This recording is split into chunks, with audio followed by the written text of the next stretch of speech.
بسم اللہ الرحمن الرحیم۔ اللہ رب العزت کی طرف سے مختلف عبادات کے جو حکم ہمیں ملتے ہیں اس میں یقیناً نماز کا تذکرہ بہت کثرت سے کیا گیا ہے۔ بار بار یہ کہا گیا کہ نماز قائم کرو، نماز قائم کرو۔ لیکن جہاں کہیں نماز کا ذکر ہوا اکثر و بیشتر اس کے ساتھ زکوٰۃ کا بھی ذکر کیا گیا ہے۔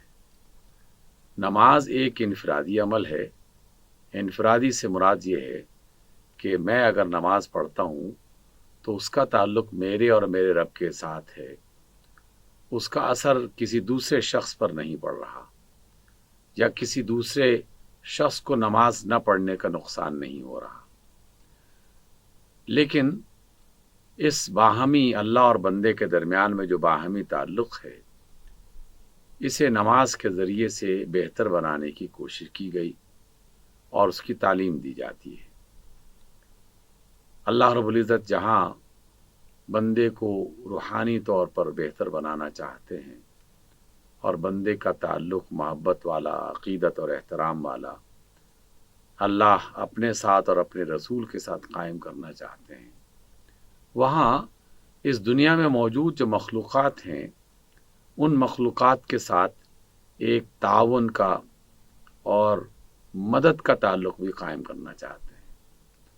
تاکہ محض لفظوں کی ادائیگی کی شکل میں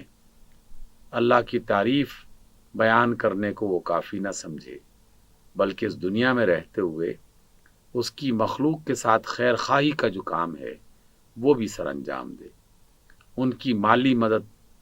ان کی جسمانی ضرورتیں، ان کی مادی جو حاجات ہیں ان کو پورا کرنے میں بھی ان کے ساتھ تعاون کرے۔ اس وجہ سے جہاں کہیں یہ کہا گیا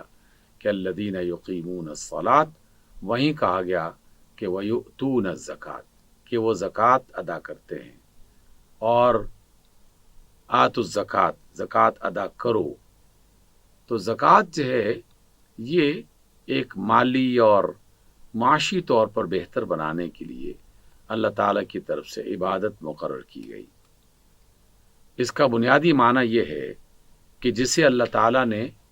مادی طور پر، معاشی طور پر، مال و دولت کے اعتبار سے زیادہ بہتر بنایا ہے، تو اسے چاہیے کہ وہ اللہ تعالیٰ کے دیے ہوئے اس مال کو اس کی مخلوق پر خرچ کرے، اور خاص طور پر ان انسانوں پر خرچ کرے کہ جو انسان ضرورت مند ہیں، کسی مصیبت میں مبتلا ہیں، کمزور ہیں اور تنگ دست ہو چکے ہیں۔ تو اس وجہ سے رسول اللہ صلی اللہ علیہ وسلم نے باقاعدہ اس مشن کو بیان کیا کہ مجھے یہ حکم دیا گیا ہے کہ میں اپنی امت کے امیر لوگوں سے مال لوں اور غریب لوگوں میں تقسیم کروں۔ اس وجہ سے اللہ تعالیٰ نے پہلے رغبت دلائی، اور اس رغبت کی بنیاد پر قرآن و سنت سے دو باتیں ہمیں ملتی ہیں۔ ایک یہ کہ زکوٰۃ کا لفظ جو ہے وہ پاکیزگی کا معنی دیتا ہے، تو اللہ نے اور اس کے رسول نے یہ فرمایا کہ جو شخص مال کماتا ہے، اس کے لیے بھاگ دوڑ کرتا ہے اور وہ کسی دولت کا مالک بن جاتا ہے، تو یقیناً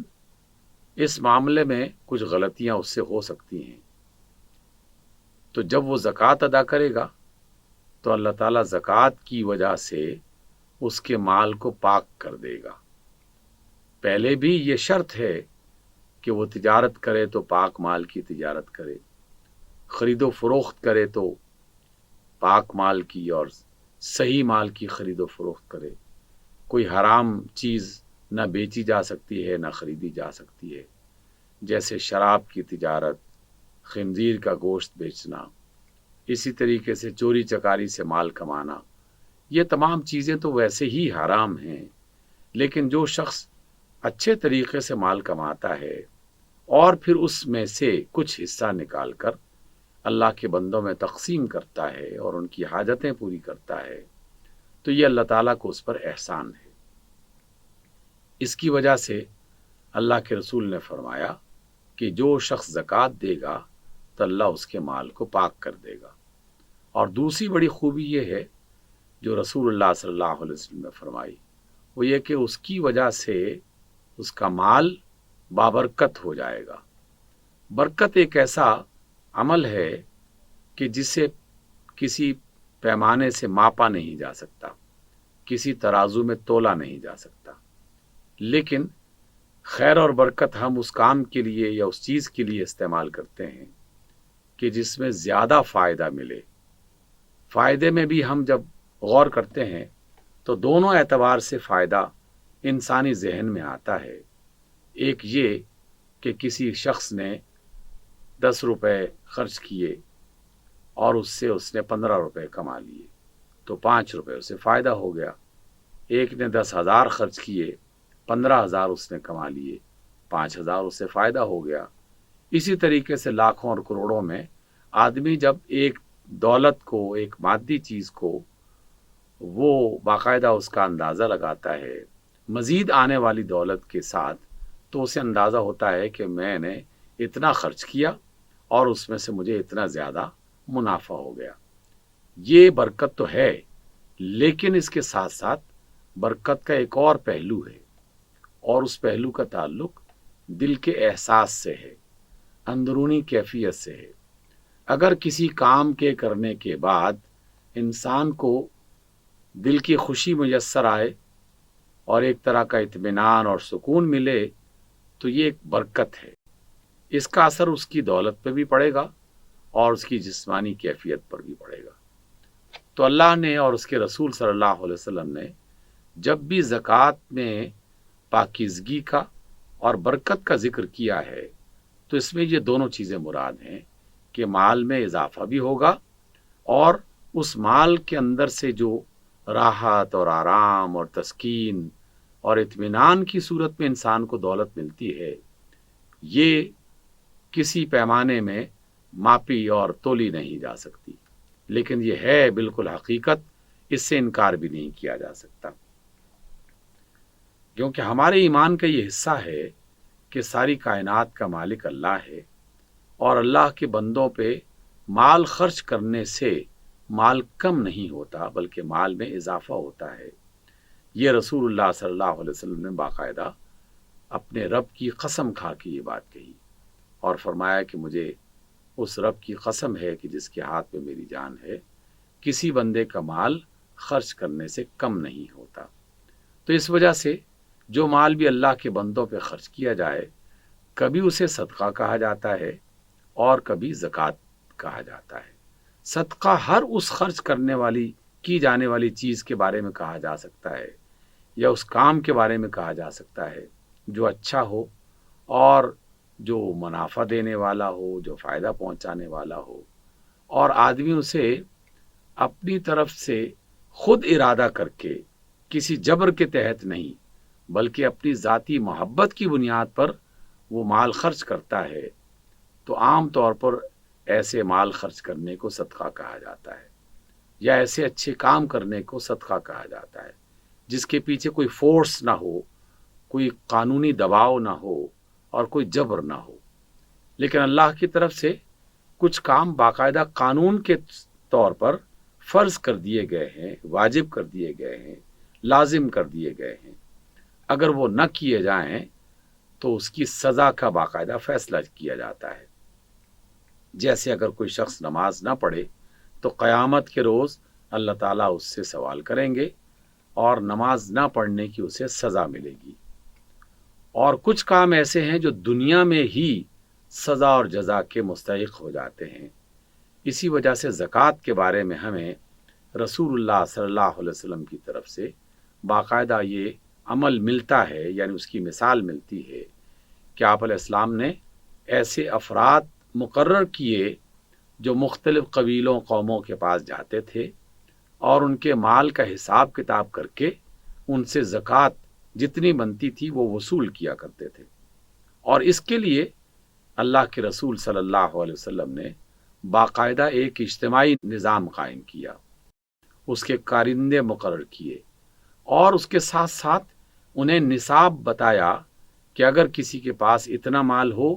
تو اس سے اتنی زکوٰۃ لینی ہے، یہی وجہ ہے کہ ایک نظام قائم کرنے کے بعد جب آپ صلی اللہ علیہ وسلم اپنے خالق حقیقی سے جا کے ملتے ہیں اور ان کا وصال ہو جاتا ہے تو ابو بکر صدیق رضی اللہ تعالیٰ عنہ کا زمانہ خلافت شروع ہوتا ہے، اور اس زمانہ خلافت میں کچھ لوگوں نے زکوٰۃ دینے سے انکار کر دیا، تو ابو بکر صدیق خلیفہ ہونے کے ناطے سے یہ اعلان فرماتے ہیں کہ اگر کوئی شخص رسول اللہ صلی اللہ علیہ وسلم کے زمانے میں اونٹ کی ایک نکیل کے برابر بھی زکوٰۃ دیا کرتا تھا اور اب اس نے انکار کر دیا تو میں اس کے خلاف جہاد کروں گا۔ گویا کہ زکوٰۃ کو باقاعدہ ایک سسٹم کا حصہ بنا دیا گیا اور نظام زکوٰۃ اسلامی ریاست میں باقاعدہ نافذ کر دیا گیا اس نظام کو۔ اس کے لیے ادارہ بن گیا، ادارے کے افراد مقرر ہوئے، زکوٰۃ کا نصاب متعین ہوا۔ تو جب ہم یہ بات کرتے ہیں تو اب زکوٰۃ صرف ایک نفلی عبادت نہیں ہے یا انفرادی عمل نہیں ہے، بلکہ ایک فرض اور واجب ہے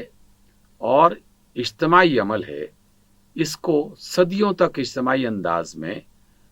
لوگ پریکٹس کرتے رہے، اس پر عمل کرتے رہے، لیکن جب اسلامی ریاست ختم ہو گئی یا ریاستیں ختم ہو گئیں اور اسلام کے احکام کو انسان کے اجتماعی نظام سے باہر نکال دیا گیا تو تب لوگوں نے انفرادی انداز میں اس پہ عمل کرنا شروع کر دیا۔ کچھ لوگ عمل کرتے ہیں، کچھ نہیں کرتے، کیونکہ کوئی پوچھنے والا نہیں ہے، کوئی روک ٹوک نہیں ہے، کوئی سسٹم موجود نہیں تھا۔ تو اس اعتبار سے آج کی اس مجلس میں ہمیں یہ بات جاننی ہے کہ زکوٰۃ ایک فرض عبادت ہے اور زیادہ بہتر یہ ہے کہ اس کو ایک اجتماعی انداز میں کیا جائے۔ اگر اسلامی ریاست اس کو اختیار کرتی ہے تو یہ بہت بہتر ہے، لیکن جہاں اسلامی ریاست میں ایسا عمل موجود نہ ہو یا اس کے اندر نقائص پائے جاتے ہوں، کچھ خامیاں پائی جاتی ہوں، تو کم از کم اداروں کی سطح پر، خاندانوں کی سطح پر، علاقوں کی سطح پر اس سسٹم کو قائم کیا جا سکتا ہے اور رائج کیا جا سکتا ہے۔ اس کے بہت سارے فوائد ہیں، کیونکہ اجتماعی انداز میں جب مال اکٹھا ہو جاتا ہے تو پھر اس کی تقسیم زیادہ بہتر انداز میں ہوتی ہے۔ انفرادی طور پر ہو سکتا ہے کہ میں ایک شخص کو جا کے زکوٰۃ کا مال دے دوں، ایک دوسرا شخص اٹھے وہ بھی اسی کی مدد کر دے، ایک تیسرے فرد کے ذہن میں خیال آئے وہ بھی اسی کی مدد کر دے، تو ایک آدمی کی تو بہت زیادہ مدد مل گئی، لیکن اس کے مقابلے میں ایسے بہت سارے افراد ہو سکتے ہیں کہ جن تک کوئی بھی نہ پہنچا ہو اور وہ بیچارے محروم رہ جائیں۔ اس کے علاوہ جو شخص کسی کی مدد کرتا ہے اس کے ذہن میں شیطان خامخواہ ایک احسان جتلانے کا جذبہ پیدا کر دیتا ہے، اور جس سے وہ شخص وصول کر رہا ہوتا ہے زکوٰۃ لینے والا، وہ اپنے اندر ایک طرح کی احساس کمتری محسوس کرتا ہے۔ اس وجہ سے جب یہ کام ایک اجتماعی نظام کے مطابق کیا جائے تو اس بات کا امکان بہت کم ہو جاتا ہے، کیونکہ نہ لینے والے کو پتا نہ دینے والے کو پتا کہ کون سا مال کتنا اور کس مقدار میں کس کو دیا گیا ہے۔ اس اعتبار سے ایک اجتماعی نظام زکوٰۃ کا قائم کرنا یہ اسلامی ریاست کی ذمہ داریوں میں سے ہے، لیکن اگر جہاں نہیں ہے تو وہاں خاندانی طور پر، یا اگر وہاں بھی نہیں ہے تو انفرادی انداز میں یہ کام ضرور کرنا چاہیے۔ زکوٰۃ کا تعلق دو تین باتوں کے ساتھ ہے جو احادیث رسول صلی اللہ علیہ وسلم سے پتہ چلتی ہیں۔ ایک یہ کہ زکوٰۃ کا باقاعدہ ایک نصاب متعین کیا گیا۔ نصاب سے مراد یہ ہے کہ کم از کم اتنی زکوٰۃ تو لازماً دینی چاہیے، اور اس کے لیے نصاب متعین ہوا 7.5 تولے سونا، یعنی جس کے پاس 7.5 تولے سونا موجود ہے یا اس کی مقدار میں اس کے پاس ایک مال موجود ہے نقدی کی شکل میں، تو اسے چاہیے کہ وہ زکوٰۃ دے، اور 1 سال تک وہ اس کے پاس محفوظ رہا تو یہ بھی اس کی دوسری شرط بن گئی۔ پہلا کہ 7.5 تولے سونا یا اس کی مقدار میں مال، اور دوسرا یہ کہ اس پر 1 سال بیت گیا ہے، تیسرا یہ کہ وہ اس کی ملکیت میں ہو، ایسا نہ ہو کہ محض خیال ہو کہ یہ رقم مجھے ملنے والی ہے اور یہ مال میرے پاس آنے والا ہے، بلکہ وہ اس کی ملکیت میں ہو تو پھر اس میں سے 2.5% کم از کم اسے خرچ کرنا چاہیے۔ زیادہ خرچ کیا جائے تو زیادہ بہتر ہے، کیونکہ قرآن اور اللہ کے رسول اس بات کی تعلیم دیتے ہیں کہ جو ضرورت سے زیادہ بچ جائے اسے خرچ کر دینا ہی اچھا ہے، اسی کو پریفر کیا گیا ہے، لیکن کم از کم ایک نصاب متعین کیا گیا۔ اس کے علاوہ دوسری بات یہ ہے کہ زکوٰۃ کا تعلق اس وقت سے ہے جب سے اس کے پاس مال آیا اور جب اس کا سال مکمل ہو گیا، لیکن رمضان کے بارے میں چونکہ اللہ کے رسول صلی اللہ علیہ وسلم نے متعدد بار یعنی کئی بار یہ بتایا کہ اس میں دیا جانے والا مال اجر کے اعتبار سے بہت زیادہ ہوتا ہے، 1 کے بدلے میں 10 گنا اجر ملتا ہے، 70 گنا ملتا ہے، 700 گنا ملتا ہے اور بے حساب ملتا ہے، تو اس لیے بہت بڑی تعداد میں مسلمانوں نے رمضان کو زکوٰۃ کی ادائیگی کا مہینہ سمجھ لیا اور اس کے مطابق وہ اپنے معاشی معاملات کو سال بھر کے لیے منظم کر لیتے ہیں۔ اور تیسری بات یہ ہے کہ اگر کسی کے پاس یہ مال موجود تھا اور وہ زکوٰۃ دینا چاہتا ہے تو سب سے پہلے اسے اپنے رشتہ داروں میں سے اور غریب جو عزیز و اقارب ہیں ان میں سے افراد کو تلاش کرنا چاہیے اور ان پر زکوٰۃ خرچ کرنی چاہیے، سوائے ایک چیز کے، اور وہ شرط بنا دی گئی کہ جو کسی کا کفیل ہے، جیسے ماں باپ بچوں کی کفالت کرتے ہیں، بچے بڑے ہو کر ماں باپ کی خدمت اور ان کی ذمہ دار بن جاتے ہیں تو وہ ایک دوسرے کو زکوٰۃ نہیں دیں گے، میاں بیوی کو زکوٰۃ نہیں دے گا، اور اسی طریقے سے وہ کفالت جو ماں باپ اور بچوں، اور اس میں پھر ماں باپ کے ساتھ دادی نانی وغیرہ بھی شامل ہو جاتے ہیں اور بچوں میں اس کے پوتے نواسے بھی شامل ہو جاتے ہیں، تو اس اعتبار سے ان کی مدد کرنا تو ویسے ہی لازم ہے، ان کی ضرورتیں پوری کرنا تو ویسے ہی ضروری ہے۔ البتہ بہن بھائیوں میں آپس میں ایک دوسرے کو زکوٰۃ دی جا سکتی ہے، دیگر رشتہ داروں اور عزیزوں میں زکوٰۃ آپس میں ایک دوسرے کو دی جا سکتی ہے، جہاں جو دینے والا ہے اور جو مستحق ہے ان کا باہمی قرابت کا رشتہ ہو تو تب بھی اگر ان کا رشتہ ماں باپ اور بچوں کا نہیں ہے، میاں بیوی کا نہیں ہے، تو ایک دوسرے کی مدد کر سکتے ہیں۔ پھر اللہ رب العزت نے مسکینوں کا جہاں تذکرہ کیا وہاں سائلین کا تذکرہ بھی کیا۔ مسکین تو وہ ہے جو ضرورت مند ہے لیکن کسی کے سامنے ہاتھ نہیں پھیلاتا، کسی سے سوال نہیں کرتا، لیکن جاننے والے جو اس کے قرب و جوار میں رہتے ہیں یا جو اس کے عزیز و اقارب ہیں وہ اس کی حالت سے باخبر ہیں، تو ایسے لوگ مسکین ہیں۔ لیکن بعض اوقات غریبی کسی شخص کو سوال کرنے پر مجبور بھی کر سکتی ہے، تو سائلین کو بھی زکوٰۃ دینی چاہیے۔ اس طرح وہ لوگ کہ جو مقروض ہیں اور باوجود کوشش کے اپنا قرض اتار نہیں سکتے تو ان کو بھی زکوٰۃ دی جا سکتی ہے۔ اسی طریقے سے اگر کوئی غریب آدمی کسی جرم کا مرتکب ہو گیا، یعنی اس نے کوئی جرم کر لیا اور عدالت کی طرف سے اس پر کوئی جرمانہ عائد کر دیا گیا ہے تاکہ وہ اس کی بنیاد پر آزادی حاصل کر سکے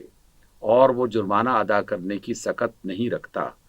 تو اس کو بھی مدد کی جا سکتی ہے، اس کی بھی۔ اور اسی طریقے سے اگر کوئی شخص غیر مسلم ہے اور غریب ضرورت مند بھی ہے اور آپ کے دل میں یہ خیال پیدا ہوا کہ اگر میں اس کی مدد کروں گا تو اس کا دل نرم ہوگا، یہ مسلمانوں سے محبت کرے گا، مسلمانوں سے محبت کرے گا تو اسلام کے قریب آئے گا اور ہو سکتا ہے اس عمل کی وجہ سے وہ اسلام قبول کرنے کے لیے تیار ہو جائے، تو تالیف قلب جو ہے اس کے لیے بھی زکوٰۃ کو خرچ کیا جا سکتا ہے۔ ایک اور چیز بھی جان لینی چاہیے اور اس پر ہم اپنی بات کو ختم کرتے ہیں کہ عام جو مال ہے اس کا نصاب تو 7.5 تولے سونا مقرر کیا گیا، لیکن جو فصلوں میں زمینوں پر جو فصلیں اگائی جاتی ہیں اس کی زکوٰۃ عشر کی صورت میں ادا کی جاتی ہے۔ اور عشر کا مطلب یہ ہے کہ اگر کسی شخص کی زمین سے 10 من گندم، اناج، کوئی اور چیز برآمد ہوئی ہے تو اس میں سے 1 من اللہ کی راہ میں خرچ کر دے، لیکن یہ وہ زمین ہوگی جسے بارش کے پانی سے سیراب کیا گیا ہو۔ لیکن اگر کسی شخص نے باقاعدہ ٹیوب ویلز کے ذریعے سے یا نہری پانی پر خرچ کر کے اپنی زمین کو پانی پہنچایا تو وہ نصف عشر، یعنی اگر اس کے پاس 20 من گندم، اناج یا اس طرح کی کوئی چیز اس کے پاس ہے اور وہ حاصل ہوئی ہے اور اس نے ٹیوب ویل یا کسی اور ذریعے سے پانی اسے پہنچایا ہے، تو اب وہ 20 من میں سے 1 من خرچ کرے گا، یعنی ہاف جو عشر ہے اس کا ہاف وہ زکوٰۃ کے طور پر خرچ کرے گا۔ یہ چند ایک بنیادی باتیں، بہت ساری تفصیلات بھی اس کے اندر پائی جاتی ہیں، لیکن آج کی اس ملاقات میں یہ بنیادی معلومات انسان کے پاس آ گئیں۔ ہر ایک مسلمان کو ماہ رمضان میں یا غیر رمضان میں اگر اس پر زکوٰۃ فرض ہو گئی ہے تو ہر صورت میں اسے زکوٰۃ دینی چاہیے۔ یہ اللہ تعالیٰ کی عبادات میں سے ان عبادات میں شامل ہے جو اللہ کی طرف سے فرض کی گئی ہے۔